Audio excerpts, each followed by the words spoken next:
प्रभो मृत्युंजय ठाकुरे बाबा धवलेश्वराय वाळालिंगाय नमो नमः। दीपं यदि परं ब्रह्म दीपं यदि जनार्दनः दीपाहरतु मे पापो पूजा दीप नमस्तुते। बाबा धवलेश्वराय वाळालिंगाय नमो नमः। संसार सुखी रखंतु।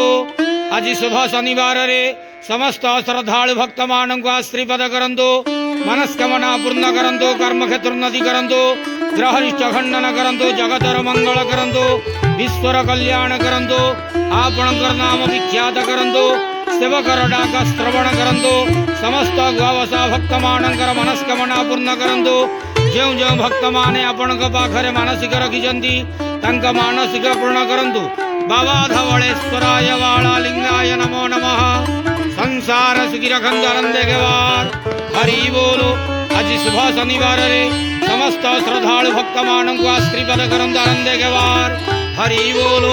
बाबा धवलेश्वराय वाळालिंगाय नमो नमः।